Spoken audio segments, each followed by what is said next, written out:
to do a Sergeant Rock movie with Arnold, and somehow it fell through. But of the war comics, there is no greater character than Sergeant Rock. He's not in here. He came about a little later in the issue number of '80s. But these are both superior copies of books, from a time period when superior copies are very hard to find. This is a book that we're sending in for one of our customers. And although it's not in the greatest of shape, it's only maybe a 5.0 at best. It's a hot book. It's only from '67, but it has the first appearance of what is the current, or was the most recent, Batgirl. There was a Batgirl prior to this, but this is Barbara Gordon Batgirl, and this has become a hot book. Even at 5.0, this book is worth $100, but that's the guide price. But this book has been hot, and it's going easily for double guide. So this is a good choice to be sending in, because it's only, if you sell it as a raw, it might be $100, but you get it back from CGC, it's as a 5.0 or something around that area, you're easily going to get $200. Putting $30, $40, $50 in it is just going to yield you $50 or maybe $100 more. So it's a great candidate to be sending in. This is another book I'm sending in for one of our customers. Not a high grade book. It's only 4.0-ish, okay? But a DC, from 1946, and even books in the lower ends, 4.0, 5.0 from Golden Age books, are just very, very easy to sell once you CGC them. This is about a $150 book. It's not going to add a lot of value, but it'll add a little bit of value, but not so much as the Batgirl, which is a hot issue. Stuff I'm sending in, a higher grade book here. This is somebody had cracked this out. It had been CGC'd one time at 7.0, and it had been CGC'd a long time ago. This is an old CGC label. So, and in periods of time, CGC... Can you lean it forward just a little bit? We're getting a glare. No, CGC has at times been lenient in their grading, and then they've been strict. Okay, so it's been kind of an up and down thing. It's not an exact science. So looking at this book, and being that it was an old 7.0, considering what I think they're grading at today, I'm pretty sure that sending this in, I'm going to get a 7.5, more than likely even an 8.0. And when you get into the higher values of books, this is like a $500 book. The differences between some of the higher grades from 7 to 8.0 can be quite high. We're talking about $500 differences, sometimes even $1,000 difference. So I just had a Batman 23 that I got back and sold that had originally been a, let's see, a 6.0, and we turned it in and got a 7.5 out of it, and it went from $1,000 to $2,300. So you have to look out for things like that, catch the market, be aware of the condition of books. This was a book that I picked up, that was undergraded. I was able to fix it up without doing restoration on it. And the nice thing about this is the Batman cover, which Batman is really not in here, but it's a special issue of Real Fact because it has a story on Bob Kane, the creator of Batman. I bought this, I think, as a 4.5, and was able to fix it up without doing any kind of restoration that CGC would call restoration.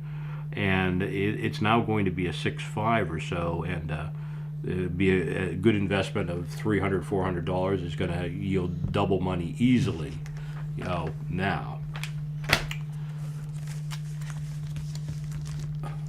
Group of Monkeys comics, all in very nice condition, all in 9.0s to 9.8s. Dell Comics, late Dell Comics. This is after, so the Monkeys were about 67, 68. Dell had which was once one of the prime publishers. In fact, Dell probably outsold DC Comics for a long, long time with all the different things that they did sell. In 1961-62, there was a split with the Dell company, and Dell split into Dell and Gold Key. Gold Key took some of the biggest properties from Dell, and after that, Gold Key prospered, and Dell went on a decline, ultimately totally going out of business, and Gold Key survived a little longer, but Gold Key even is no more. The interior and the art on these stories is quite horrible, but these books are highly collectible in so much as the nice covers on them. Horror comics, not an overboard, but a pre-code horror comic called The Thing. Something that has a nice value. And this is a super copy of something from the 50s, an obscure Charlton. The Thing is a very collectible title. Another, late 50s DC War book. Nice cover, great Joe Kubert underwater cover, nice lighting effect. Some very nice artwork. And once again, a comic that is hard to find in even 6.0 condition. Right, all this yellow is the lighting effect here. It's very well done. You can look at the shadows on the man's face and everything, and it's very realistic, and it just highlights the action so well.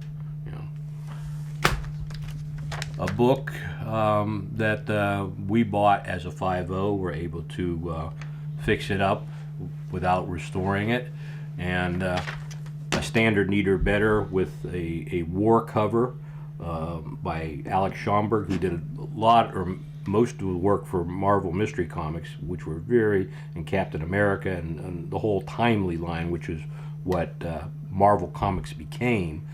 His Timely covers were always very, very busy. A lot less busy, but a war cover nonetheless, and people love war covers and Nazi covers. The interior of the book, I can't speak for it. The stories are bad, the art is bad, but the Schomburg covers, make the book, okay? The Punisher, the first appearance of the Punisher in Spider-Man 129.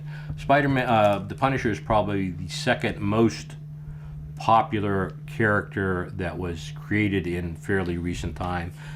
This is about 1972, I'd say, without taking it out.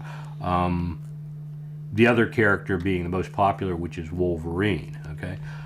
Always a hot issue. If you can get a copy 6.0 or better, worth CGCing. The higher end books go for thousands of dollars if you can get something in the 9.2 or pluses. This copy might be 8.5-ish or so, but well worth CGCing. Always worth CGCing, especially if you have them 5.0 or better. These are in 8.5, maybe even 9.0. The death of Gwen Stacy, which was pretty much the focus of the first Spider-Man movie, 121 and 122. They yield a couple $100 as they are. Once they're CGC'd, they might come out to double that amount if they're higher end stuff. There are two hugely popular characters in comic collecting. One is Spider-Man, and the other one is Batman. There are no comic book characters who are more collected than Spider-Man and Batman. This is the first issue of a new character, Morbius, so therefore it commands more money. Hundreds, special issues, number 100s, 200s, 300s, sometimes even the 50s are generally more collected. Spider-Man 100, Spider-Man 50. This has a particularly collectible, beloved cover. This book always nowadays goes for a double, if not triple guide. You get better, higher end copies, and you can get some really decent money. This copy might be around 8.0, and in that kind of condition, after it's CGC'd, it could well yield $1,000 easy. Okay.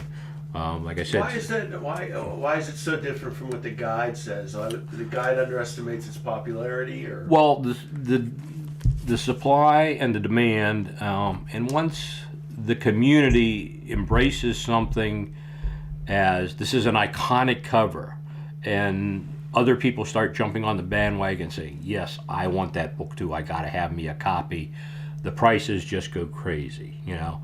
And being that there is a limited supply, they're not making any more, you know, the prices just take off. Bidding wars happen is what happens, is, you know, as long as there's two people who really want this book, they're going to bid their face off on eBay or Amazon or Heritage Auction or whatever, and the prices just get pushed out of whack. And this is one of those books where that happens. You know, very nice copies of, you know, any Spider-Man below 100 are always in demand. Anything 8.0 and better, these are all copies that I pulled out that, you know, are going to yield 8s, 9s, maybe something better, okay? Also, these are also stories that were featured in the Spider-Man movies, the Green Goblin stuff here.